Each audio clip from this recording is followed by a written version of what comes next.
Alright. Alright guys and girls, welcome back for some topic news and some debate and stuff, sort of talks about it. A little bit of a rant today and stuff, so hopefully hopefully don't turn off. It's Friday 22nd of February 2019. It's 11:17 at the time of, actually 11:18 on the other clock, but on the phone it's 11:18 now. So yeah. Anyway, just before I get into the topic, I'm using the Sony camera 6300, Alpha 6300. This is a APS-C camera. It's a sort of a mirrorless camera. Bought this last year in 2018. Fantastic. I'm actually using one of my lenses at the moment, the 35mm. I think it's really good actually for sort of like close-ups and doing stuff like this, talks and all that. But it's in manual mode, so what I had to do is use my phone to actually connect it to my camera and use it as a sort of a monitor to monitor it, and then turn it and tweak it so I could get a good decent sort of focal length to where I am, and then I could see if I'm actually in focus or not. So that's the 35mm, but that's the Meike 35mm, and I'm also using, also got that's 1.7 as well, so I'm using the f1.7, so it's fast aperture on it, so it opens up wide and it gives that nice sort of clean look. Also I have the Meike 50mm, which is the full frame one. So yeah, there's a fantastic camera, fantastic lens. So yeah, and I'm using the Rode mic at the moment as well to give that nice clarity sound, and I think it's one of the best microphones I've ever picked up. I bought it second hand last year as well, and that cost me 50 quid, and I bought that from the CEX store when I went into town in Western-super-Mare back then. Anyway, so I was reading a topic, or reading a news article on the BBC News. I think this is dating, when was this done? This was 14 hours ago apparently. And kind of annoys me by the PIP people, the government, who are actually letting these people, actually it's the government as well as doing it, they're allowing these PIP companies to get involved with people's benefits to mess it all up and stuff, and it kind of really annoys me. Now, when I came across this article earlier, as you all know in the title, description, well, in the title itself, sex assault, a victim let down by PIP assessment, and this is basically BBC News. So if I can actually link the article, I will link it in the description below. Gonna have to use my my Apple Air to actually do it.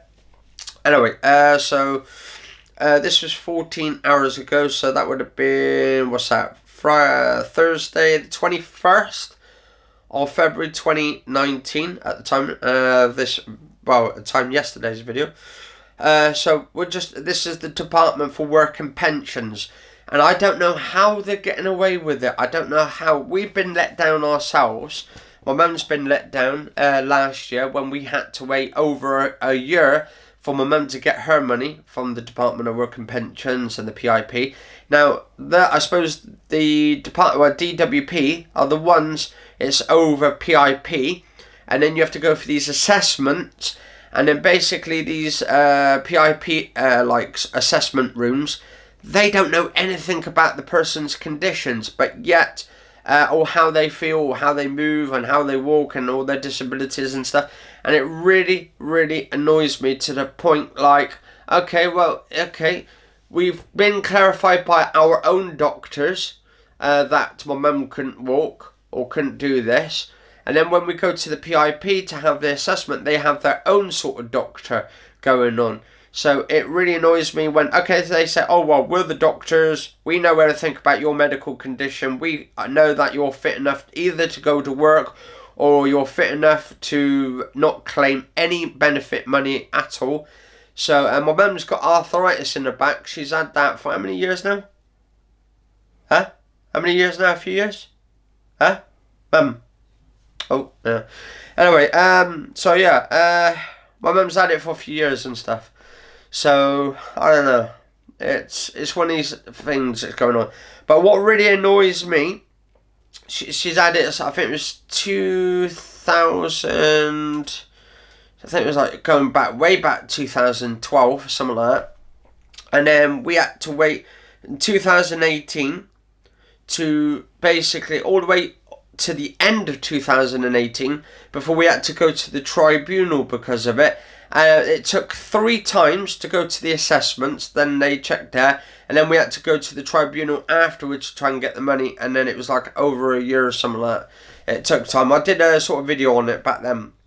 But in today's topic, I was reading up about it, and it's really, really bad the way the government are actually punishing people, victims of sexual assault as well, by not giving them the money for their disability, which they had no control over in the first place.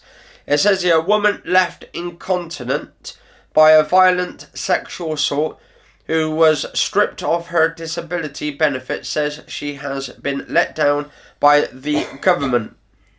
Actually, when was it you got assessed on that arthritis of yours? I mean, you've been ill for like 3-4 years, something like that. So it's been 3-4 years. But thing is, when it got really serious, when was it when you fell down the stairs? I think that was like, was that 2 years prior? 3 years prior? So, I can't remember because I've been... Yeah, no, but you fell down that stairs. Like, that was over. Yeah, we had to get the next door neighbour to come and help you. Yeah, and because I couldn't help you up myself and all that, so we had to do it together. They just gave way on the stairs, didn't they? Yeah.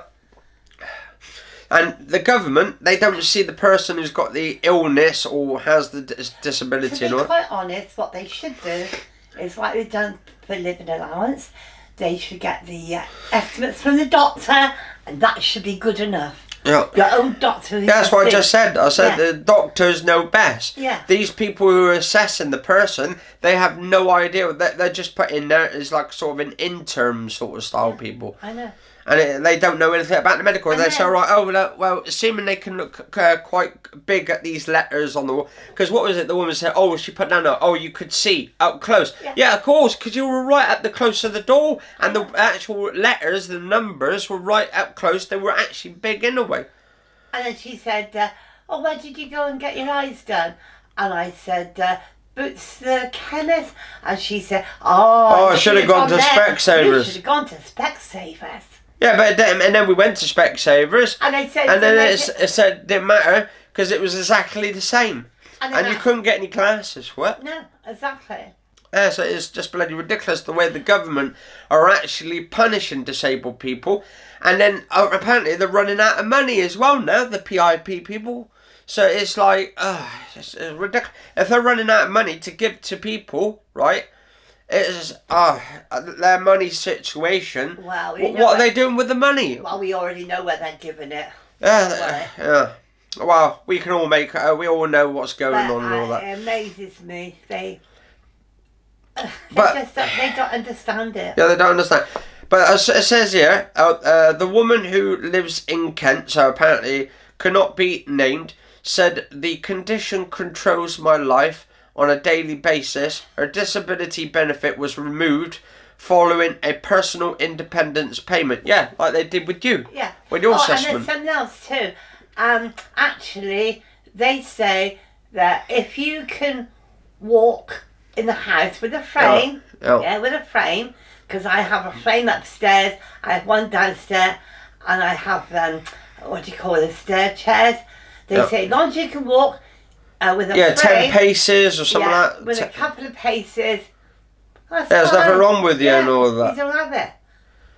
Yeah. And remember that old lady, the one we saw in town, and then she could hardly walk at all, but she was still carrying on. And then we said, why don't you get like the PIP and stuff, because that helped. And she said, we went through all of that, and they said they wouldn't allow her to have it. And she had a car. Yeah, she had a car, yeah. Because we said to her, she could hardly, she's on the other side of the road. Yeah, she looked like she was almost going to drop down the floor. I said, you'll get a ticket.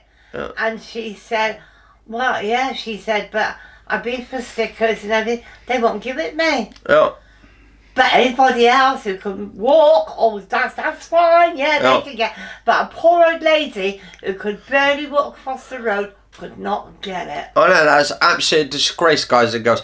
Let us know if in the comments below, guys and girls, if you're having the same situation as well, and what you think the government can actually do to help people in these circumstances. And the other problem is, if you've got continent problems, these pads, what they... Yeah, they recommend you to have pads and all that. What you have to do, you can't get... You've got to buy them out of your own money, I know. You can't get them off the National Health. You have to buy them yourself. Yeah. Which I say is bad, you haven't got money. And why do they call it independent payments for? Because this person's not, they're dependent on the money, but they're not like independent on helping themselves. They can't help themselves in some circumstances. Some people. Somebody who's got a disability who can't look after themselves in any way, no cooking or got problems, right? Oh, sorry, we can't come to your house. Because they're too violent or something. They're violent. You'll have to come down and bring them down and say, well, they don't understand it, they won't go there. And then they turn around and say, oh, we'll have to look into it again. And guess what they do then? They knock £100 off what they were getting. I know, because off the living and basically they knocked £100 off my brother's money due to the fact he didn't want to go down to the PIP stuff, but he's got violent tenders, basically threatened to like kill someone or something, or batter him over the head or something. They won't come to the house. But that's due to his mental disability and stuff. They won't come to the house to see him because of his mental problem. Yeah. But then they said, oh, will you bring him down here and it'll be fine. And I said, well, I can't get him down. I haven't got a car, I can't walk. And he won't do as I tell him. And they said, well, you have to bring him down here. And I said, he's got violent tenders anyway. And we said, but they don't want to put themselves at risk. And I say, well. But yet they want you to bring them down there. And I said, but they don't want the actual problems but then again, themselves. They say, oh, it's all right. We've got two security cops here who'll be able to handle. I said, what? You must be joking. It took over 10 police officers to hold him to stop him from attacking his father when his dad was alive. Yeah. So, I mean, what is two going to do? And yet, we get over £100 off. Because actually, back in the days, my dad used to have one of these, like, pistols and stuff, like, and all that. And these, because he used to have, like, a normal pistol. One's, like, I think it was, like, a 2B2 or something, or 2B1. Like, and he could even stand up. And he couldn't stand up. And, like, basically... my brother actually, my disabled brother's got mental problems. He actually threatened to finish my dad off at the time when he was about to pass away and stuff. This was prior to before he actually died. I think it was a day before he died.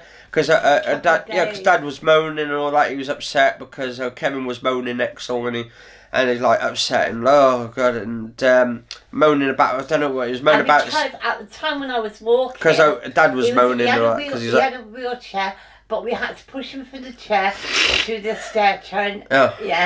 And what happened is wheelchair knocked his door as we were trying to get in there, and he said to him, if you don't ban the door, I'll finish it for good or something. I'll close it for good. I'll close it for good for but this is the kind of sort of problems we have with my one brother and stuff. So, with his violent tenders. And he's not even my son. Yeah, he's not even like yours. He's on Dad's side and stuff. So, but what I tend to do with my brother, right? This one brother of mine.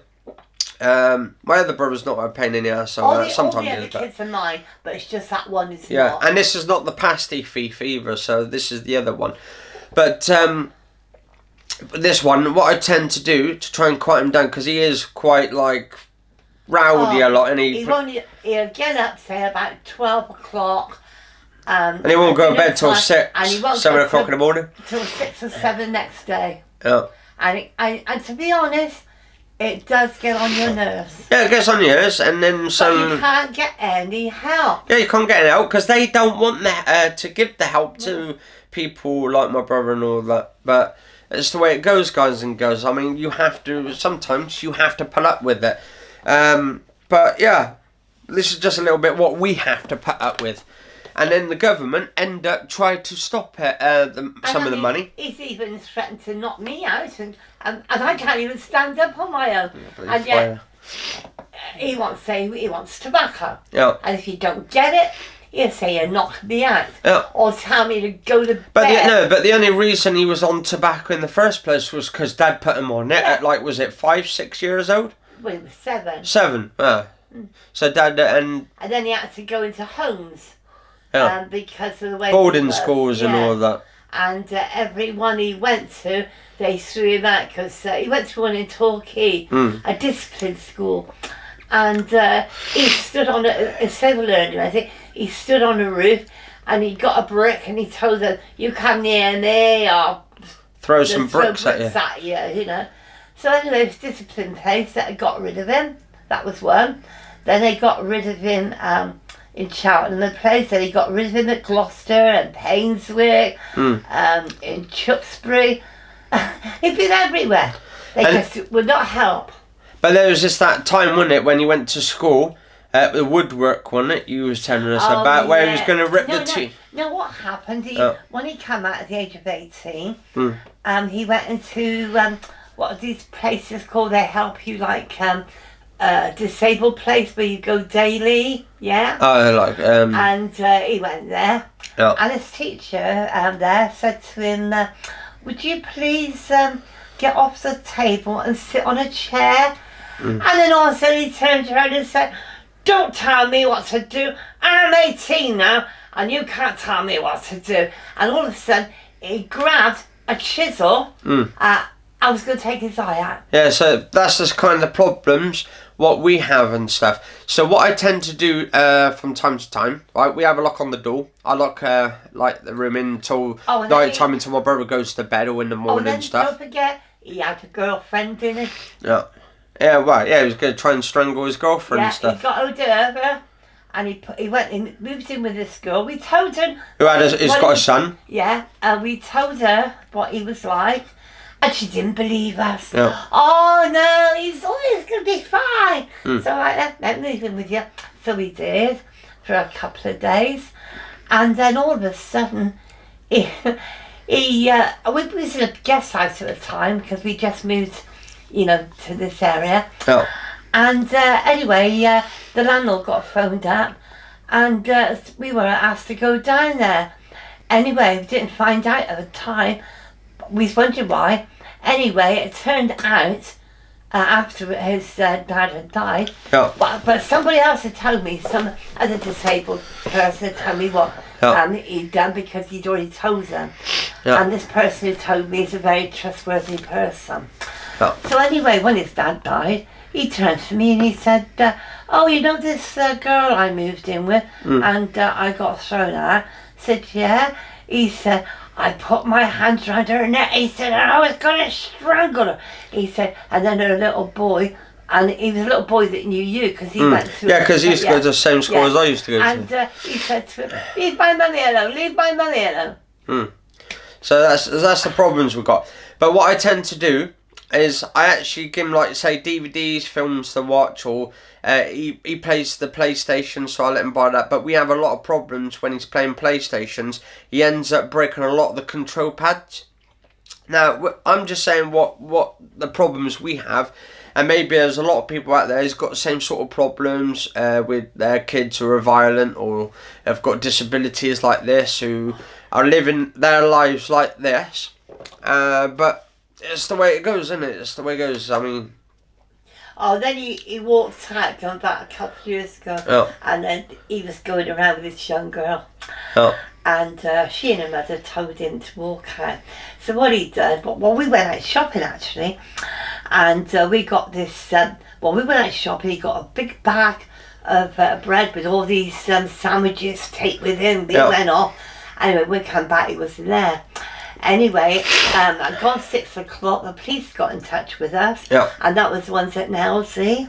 And they said to me that he'd come in and said he was hungry. And I remember that because he took that bag of sandwiches out that day. A big massive bag, a big large one, with all filled up with sandwiches. And he went in there and said, "Oh, I'm hungry. I want to go into one of these places where they look after themselves. These hostels, is it?" Anyway, police said to me, "Well, I'm sorry." They said, "We've got 2 choices." They said, "We're not going to give him one of these places. We've told him no. But what we haven't told him is either he comes home to you," he said, "we'll bring him back to you, or he's going to have to go into care because they said he's got no way of looking after himself." So we took him back, didn't we? Yeah, well, that's the thing. That's our kind-heartedness. And yet, the other thing is his own mother doesn't want anything to do with him. He went down to her house, he ripped her curtains, he beat her kids up, he broke her husband's brand new bike, and yet he was a prison officer.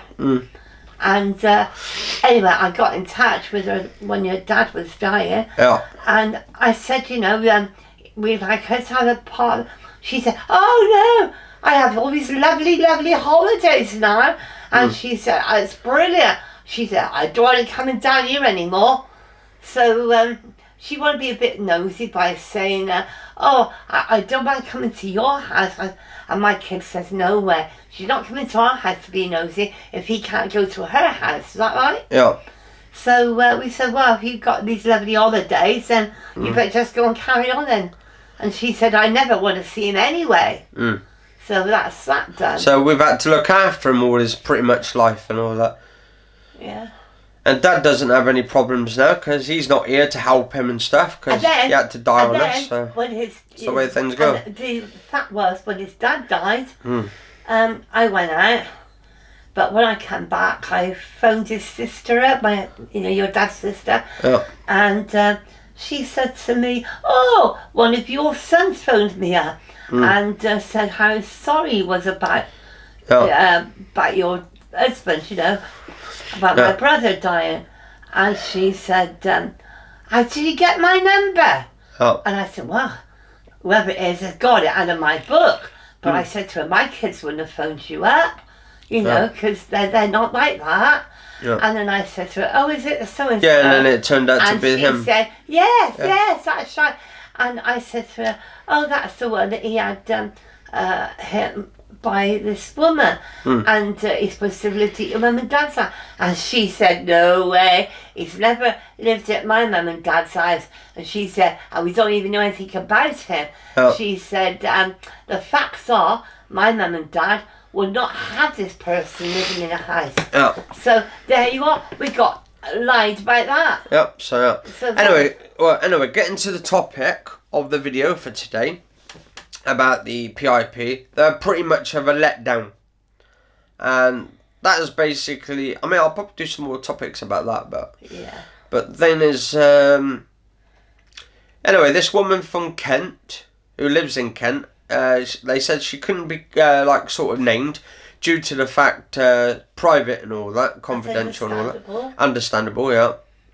And maybe she's working as well. She's probably not working. That's why she wanted to claim the PIP and stuff. So, she said it controls her life on a daily basis. Her disability benefit was removed following a personal independence payment, so one of those assessment things.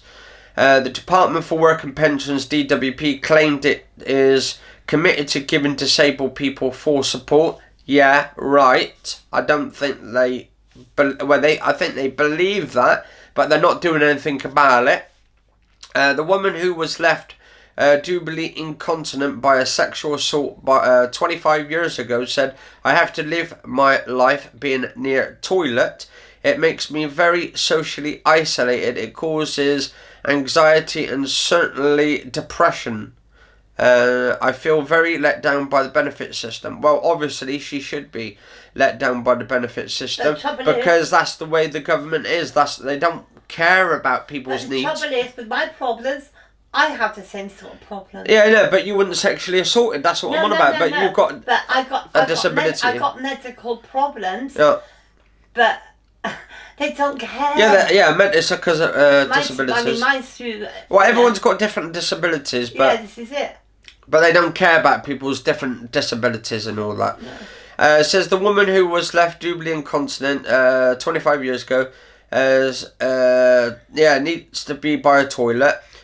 She feels let down. She told the BBC South East, "I have to go out with change of clothes, spare pads, bin liners to cover the seat of the car. This is no way to live." Well, it ain't no way to live, is it? That's the thing. It's awful. It is bloody awful. Definitely awful. Until incontinence is recognised by the PIP, hundreds and thousands of people are going to be in the same situation as me, she said. Well, the thing is as well, you have like incontinence as well, and sometimes you can't get to the toilet and stuff and all that. The other thing that's a part as well of yours. The problem is if I go into town in Western-super-Mare, you have to be. You got a sovereign centre. Yeah, the toilets are closed all the time. The disabled toilets, right, are always closed, and they say, "Oh, you've got to look for the key." Well, you go to one place, you don't know where the keys are. Yeah, no, you have to ask the staff members for the key. You can't get them. And then when they knock on the door, the staff room and all that, they're not there. And in the sovereign centre in Western-super-Mare, those doors should be open all the time so disabled can go in there. Just like all the toilets are for the others. Yeah, it says the DWP said decisions are made following consideration. Well, they don't consider anybody, do they? There's no consideration at all for anybody. No. Any of the disabled people. That's why a lot of us has been let down by the system.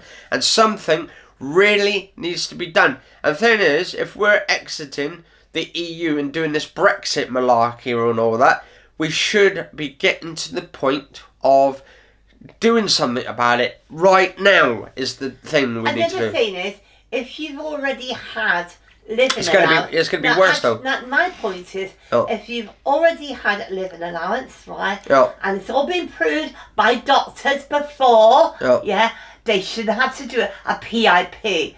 Right, because they've already had the letters off the doctor. Why should you have to go through it all over again? Because I mean this when the other room, right?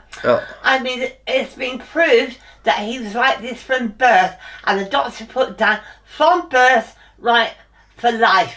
Yeah, for life, and then they have to reassess him and all that. So it's ridiculous. To be honest, why should they have a letter from a doctor before who said from the life?